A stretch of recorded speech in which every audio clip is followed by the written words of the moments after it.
The simple truth is that our current society would not function without social media. I don't mean to imply that's necessarily an objectively bad thing though.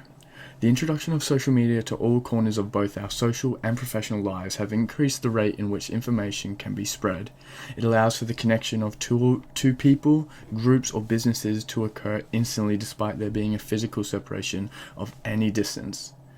If you're watching me right now, wow, thank you social media. I love you. Alright, we could go on about how great social media is for as long as we like, but that wouldn't make for a very good essay, so instead I'd like to analyse the psychology of how social media has caused a fracturing of the version of ourselves which we would like to express to the world, and how that has harsh repercussions for our concept of social image, as well as how we view ourselves in the real world.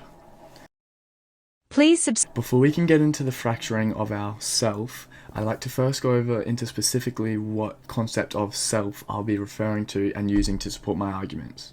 First off, I'd like to start with the obvious fact that I'm not a psychologist, but I did take 3 years of psychology courses in high school, so basically I'm in no way qualified to ever act as an authoritative figure when speaking on these topics. I just remember learning about them and thought they were very interesting parallels to my life which could be drawn, which is the inspiration for most of my videos. Alright, now that that obvious disclaimer is out of the way, let me briefly introduce you to the topic of Jungian psychology, developed by Carl Jung. Jungian psychology, developed by Carl Jung, seeks to explore and explain the inner workings of the mind, as well as how it constructs a representation of itself for others, as well as your conscience itself to experience. In Jungian psychology, the psyche is the mind as a whole. All that is conscious and unconscious is there, right? The persona is the construct in which your subconscious mind has developed for you to consciously experience the world through. This is also the version of self which is expressed to other people. The version of you that people think of when they think of you. It gets a little confusing, but imagine the persona is a mask.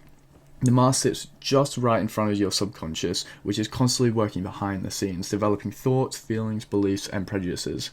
When a stimulus is presented to you, the subconscious sends instructions on what to think and how to react based off of the stored subconscious information to the mask. That information is then filtered based off what your conscious mind rationalizes to be the correct and appropriate way to express the information. Essentially, although the persona is not the entirety of yourself, it is the only version of yourself that you and those around you really experience. Contrary to your persona, which is your conscious, carefully constructed version of you which you express to those around you, there is the shadow. The shadow, perhaps rightly named, is the dark, unpleasant thoughts, feelings, beliefs, and prejudices that lie in your subconscious, which you repress, attempting to block them out as to not let them seep out and affect your persona. But unfortunately, that's exactly what happens. The unconscious bias that lies in one's shadow often overpowers oneself and creeps their way into the persona, negatively affecting our behavior and even our conscious thought. Take, for example, the feeling of jealousy. It obviously doesn't come from a conscious place in the mind. No one wants to be jealous, but somewhere deep down in the shadow, when you watch someone succeed at something you've been working so hard towards, it starts to stir. Jealousy and negative feelings rise up and infiltrate the persona, and it can lead to a change in our physical behavior, acting rude or cold towards that person, as well as having conscious thoughts, questioning why it was them who got to succeed and not you. The thing about these thoughts that originate from the shadow is that if you're self-aware enough, these feelings can be confronted, and using your conscious thought, you can reason that these feelings come from a place that doesn't represent who you believe yourself to be, and the feelings can be faced. There's obviously a lot more to the concept of Jungian psychology, but I'm really only going to focus on the persona and the shadow for the remainder of the video, so I wanted to give a brief introduction into the basics of each of them, and also I'm kind of slack to do any more research, so please subscribe. Alright, so we've got the psyche, the entire self, which is then split up into the parts which we wish to express and experience, the persona, think a mask, and the subconscious thoughts that we repress, the shadow, think shadow, and also a bunch of other stuff that's probably not important since I'm not mentioning it. I started this video talking about social media and how great it has been for the betterment of society as a whole, but I believe that using the concept of Jungian psychology, I can analyze the potential harmful impacts of having multiple different social medias on the expression of one's true self.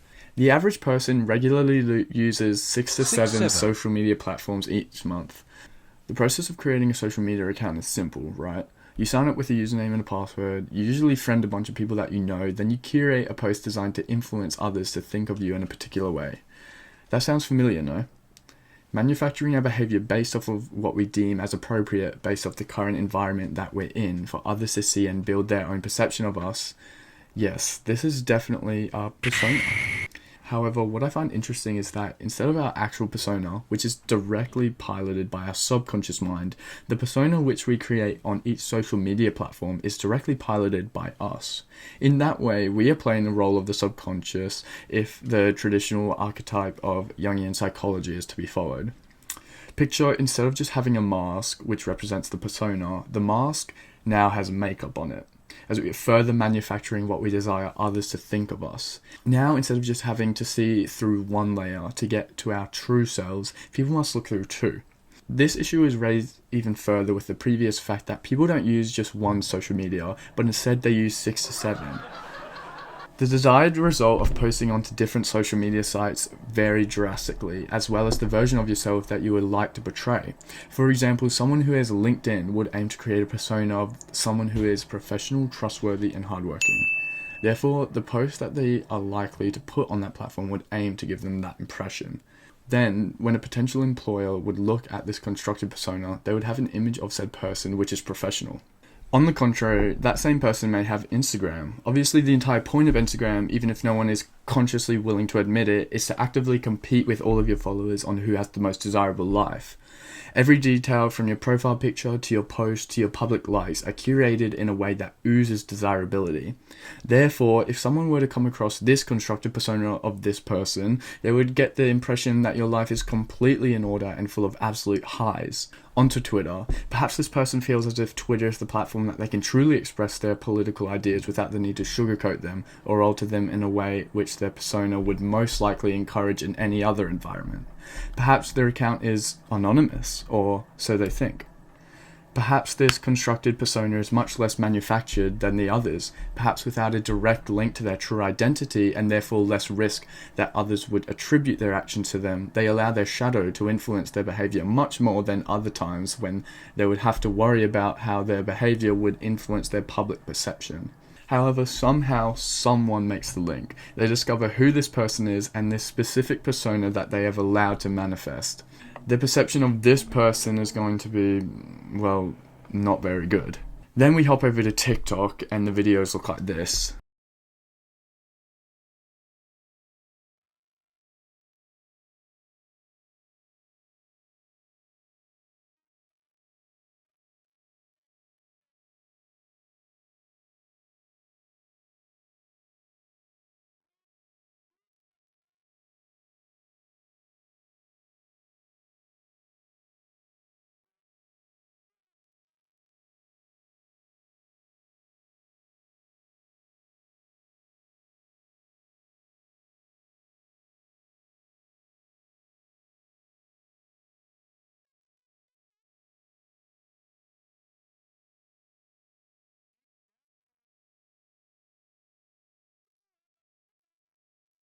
And YouTube.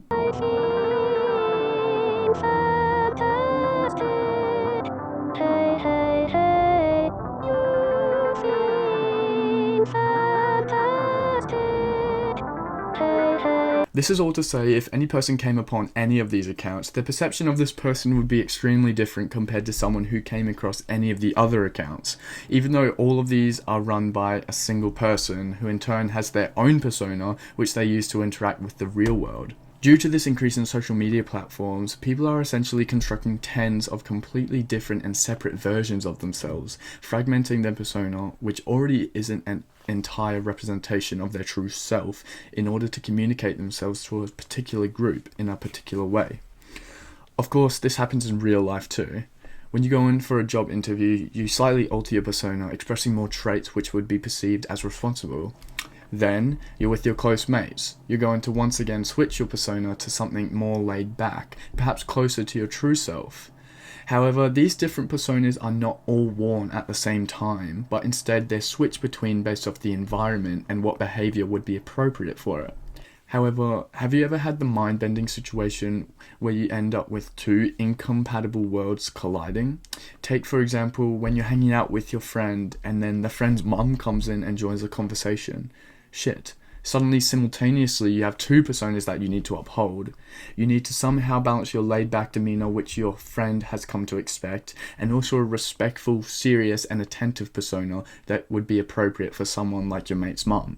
Then, having to maintain both of these at the same time, one of the most stressful things in the world behind this.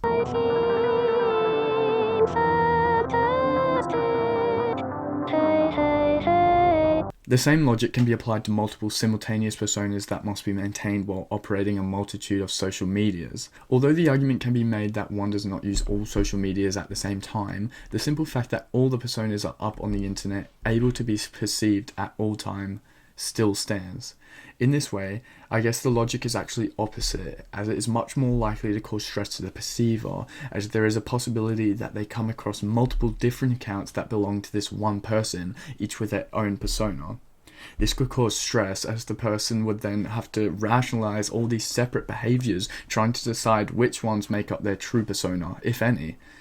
That's why I feel, even though this is obviously still a social media platform, it's much easier to create this online persona that I feel matches my true self, since due to the style of content that I make, it feels very personal and like I can be real, versus 0, 1, 2, 3. yeah, that's kind of all I have to say about that I can think of right now, and yes, thank you for watching. Bye bye.